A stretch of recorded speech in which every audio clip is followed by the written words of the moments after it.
बच्चों, आज हम इस वीडियो के माध्यम से सीखेंगे कि एब्स्ट्रैक्ट कैसे लिखना चाहिए। एब्स्ट्रैक्ट लिखते समय हमें पता होना चाहिए कि एब्स्ट्रैक्ट या सारांश में क्या उल्लेख करना है, क्या नहीं लिखना है। आगे बढ़ने से पहले हम ये जान लें कि एब्स्ट्रैक्ट या सारांश किसे कहते हैं। नेशनल चिल्ड्रंस साइंस कांग्रेस द्वारा निर्धारित प्रारूप पर जो भी आपने डिटेल्ड प्रोजेक्ट रिपोर्ट तैयार की है, उसी रिसर्च का छोटा स्वरूप एब्स्ट्रैक्ट कहलाता है। यानी इंट्रोडक्शन ऑफ द प्रॉब्लम से लेकर सॉल्यूशन ऑफ द प्रॉब्लम तक जो भी कुछ आपने डिटेल्ड प्रोजेक्ट रिपोर्ट में डिटेल में लिखा है, उसी को आप टू द पॉइंट शॉर्ट में लिख देते हैं तो आपका एब्स्ट्रैक्ट तैयार हो जाता है। तो एब्स्ट्रैक्ट को आप ऐसे भी कह सकते हैं कि एक लॉन्ग रिसर्च पेपर का छोटा स्वरूप एब्स्ट्रैक्ट कहलाता है। बच्चों, अब आप इस फॉर्मेट को देखो। आपको एब्स्ट्रैक्ट इस फॉर्मेट पर लिखना है। ये निर्धारित फॉर्मेट है। इस पर लिखा है एक्सटेंडेड एब्स्ट्रैक्ट। इसका मतलब होता है कि विस्तृत सारांश यानी डिटेल्ड एब्स्ट्रैक्ट। आपका एब्स्ट्रैक्ट इंग्लिश भाषा में हो सकता है या फिर हिंदी भाषा में हो सकता है। यदि आप एब्स्ट्रैक्ट इंग्लिश भाषा में लिख रहे हैं तो फॉन्ट एरियल होना चाहिए, फॉन्ट साइज 12 होना चाहिए, लाइन स्पेसिंग 1.15 होना चाहिए। यदि आप सारांश हिंदी में लिख रहे हैं तो फॉन्ट एरियल यूनिकोड होना चाहिए, फॉन्ट साइज 12 होना चाहिए और लाइन स्पेसिंग 1.15 होना चाहिए। एब्स्ट्रैक्ट को पैराग्राफ में लिखा जा सकता है। हेडिंग्स जैसे introduction, methodology, observations, conclusions, references आदि हेडिंग्स का भी प्रयोग आप एब्स्ट्रैक्ट में कर सकते हैं। पहला पैराग्राफ कहें या पहली हेडिंग कहें, इसे 50 से 75 शब्दों में लिखना है। इसमें 4 सब हेडिंग्स हैं। पहला, the scope of the project यानी अध्ययन का दायरा, द प्रॉब्लम स्टेटमेंट यानी परियोजना शीर्षक, द हाइपोथेसिस यानी परिकल्पना, द ऑब्जेक्टिव्स यानी उद्देश्य। चारों हेडिंग्स को इक्वल वेटेज दीजिए। प्रत्येक हेडिंग की व्याख्या 20 से 25 शब्दों में कीजिए। पहली heading the scope of the project है। इस हेडिंग में आपको 6 प्रश्नों के उत्तर देने चाहिए। पहला, why, that is the main purpose of the study, मतलब अध्ययन क्यों किया। Second, what, that is the subjects to be investigated, मतलब क्या अध्ययन किया। Third, where, that is the location of the study, मतलब कार्यक्षेत्र क्या था। Fourth, when, that is the study duration and time frame, कब से कब तक अध्ययन किया। Fifth, who, that is the sample और टारगेट ग्रुप, सैंपल क्या है या क्या था, या टारगेट ग्रुप क्या था या थे।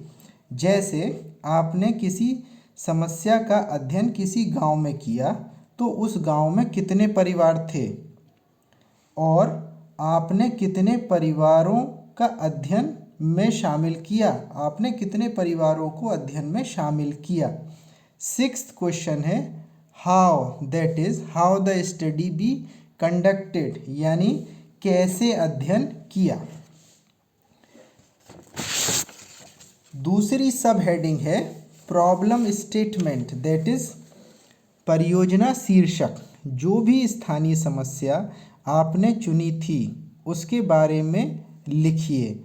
जो भी संभावित कारणों का आपने अंदाज़ा लगाया था उनका भी उल्लेख कीजिए। तीसरी सब हेडिंग है परिकल्पना यानी हाइपोथेसिस। बच्चों, समस्या के संभावित कारणों का अंदाज़ा लगाना परिकल्पना कहलाता है। परिकल्पना के परीक्षण हेतु जो करने जा रहे हो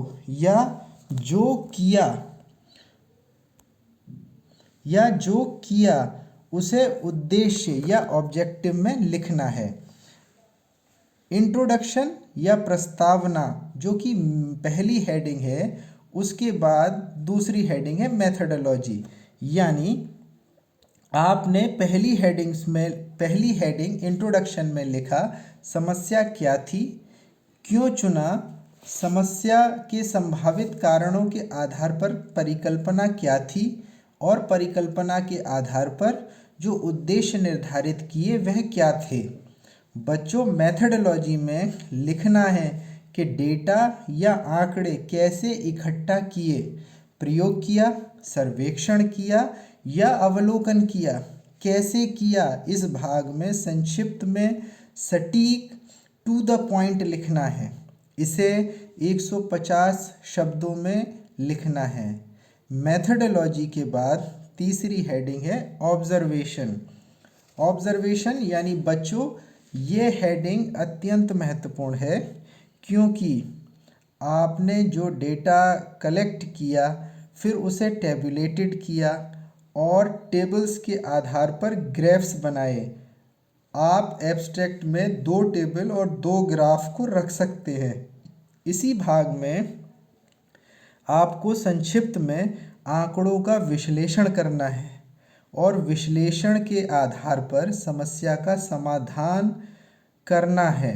यानी प्रोजेक्ट रिपोर्ट की हेडिंग एक्सपेरिमेंट सर्वे ऑब्जर्वेशन तथा दूसरी हेडिंग डेटा एनालिसिस। आपको दोनों हेडिंग्स को संक्षिप्त में इसी भाग में 100 से 150 शब्दों में लिखना है। ऑब्जर्वेशन के बाद चौथी हेडिंग है कंक्लूजन इन्फ्रेंस यानी निष्कर्ष। इस हेडिंग में आपको लिखना है the principles and generalisations inferred from the results, यानी आंकड़ों के विश्लेषण या डेटा एनालिसिस से प्राप्त रिजल्ट के आधार पर जिन नतीजों तक आप पहुँचे वह सब लिखना है। यदि कोई अपवाद, समस्याएं या परियोजना की सीमाएं यदि पता चली तो उन्हें इस भाग में लिखिए। यहाँ ये भी ध्यान दें कि पेश किए सभी निष्कर्ष आंकड़ों के विश्लेषण से प्रदान की गई जानकारी द्वारा समर्थित होने चाहिए। यानी कोई भी ऐसा प्रिंसिपल, जनरलाइजेशन, कोई भी ऐसा परिणाम इस भाग में नहीं लिखना है जो आपके द्वारा एकत्र किए गए डेटा के परीक्षण या एनालिसिस के बाद उस नतीजे पर ना पहुंचा जा सके। ऐसी कोई जानकारी नहीं देनी। आपको जो कुछ लिखना है वो आंकड़ों के विश्लेषण के आधार पर उस निष्कर्ष तक पहुंचा जा सकता हो वही लिखना है। आप इस भाग को 50 से 75 शब्दों में लिखें। बच्चों, कुल शब्द सीमा 500 है और कुल हेडिंग्स 4 हैं। निर्धारित शब्द सीमा का ध्यान रखें, लेकिन 500 शब्द सीमा के दायरे में आप विभिन्न हेडिंग्स में निर्धारित शब्द सीमा को थोड़ा बहुत कम या ज़्यादा कर सकते हैं। अंतिम हेडिंग है रेफरेंसेस यानी संदर्भ। बच्चों, शोध जगत में ये आपका पहला कदम है। यहाँ आपको ये सीखना होगा कि जो एक्सपेरिमेंट, सर्वे, ऑब्जर्वेशंस आपने किए हैं और आपके आंकड़े आपके द्वारा एकत्र किए गए हैं उन्हें प्राइमरी डेटा कहते हैं। जो डेटा टेक्स्ट, सिद्धांत या प्रिंसिपल आपका नहीं है, किसी अन्य का है, आपने अपनी परियोजना में इस्तेमाल किया है, इसे सेकेंडरी डेटा कहते हैं। और आपको उस व्यक्ति, किताब, वेबसाइट, मैगज़ीन आदि का उल्लेख इस भाग में करना चाहिए जहाँ से आपने ये सेकेंडरी डेटा लिया है। नहीं तो ये प्लेजरिज्म यानी चोरी की श्रेणी में आता है। सभी रेफरेंसेस पॉइंट वाइज लिखें। ये 500 की शब्द सीमा के बाहर है, इन्हें 500 की शब्द सीमा में गिना नहीं जाएगा। यानी अगर अब लास्ट में मैं अगर इस एब्स्ट्रैक्ट को कंक्लूड करूं तो आप इस स्लाइड से भली भांति वाकिफ़ हैं, क्योंकि इस स्लाइड के माध्यम से मैं आप सभी को कई बार बता चुका हूं कि ये 20 हेडिंग्स हमारे रिटन रिपोर्ट में होना चाहिए।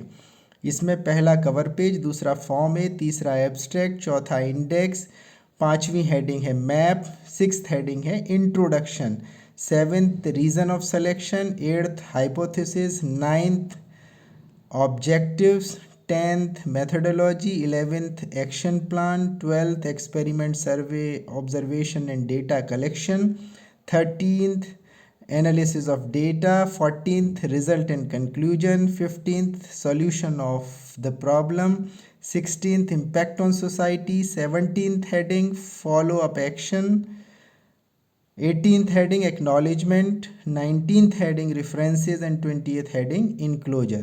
ये 20 हेडिंग सारी 20 हेडिंग्स मिलकर एक व्यापक project report, detailed project report बनाती हैं। ये आप तैयार कर चुके हैं।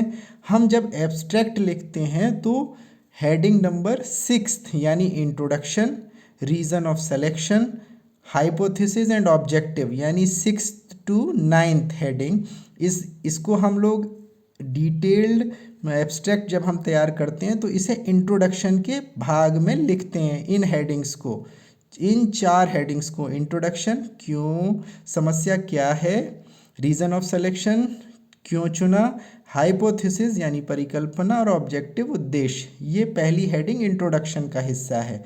दूसरी हेडिंग मेथडोलॉजी है यानी 10th हेडिंग, और 12th हेडिंग और 13th हेडिंग ये experiment survey observation and data collection और 13th heading analysis of data. इन दोनों हेडिंग्स के अंतर्गत जो कुछ भी आपने लिखा है उसे संक्षिप्त में आप ऑब्जर्वेशंस में लिखते हैं। यानी फिर इसके बाद 14th heading result and conclusion solution of the problem, इसको आप कंक्लूजन्स में लिखते हैं। और लास्ट में आप 19th हेडिंग यानी रेफरेंसेस को लिखते हैं। कहने का मतलब ये है कि आपने जो डिटेल्ड रिटन रिपोर्ट तैयार की है उसी को सीमित शब्दों में, सटीक भाषा में, टू द पॉइंट नंबर 6 से लेकर पॉइंट नंबर 15 तक लिख देते हैं आप, तो आपका एक डिटेल्ड एब्स्ट्रैक्ट तैयार हो जाता है। बच्चों, इस चैनल से जुड़े रहने के लिए, वीडियोस के नोटिफिकेशन पाने के लिए आप इस चैनल को सब्सक्राइब कर लें। Thank you very much. फिर मिलेंगे नए वीडियोस के साथ।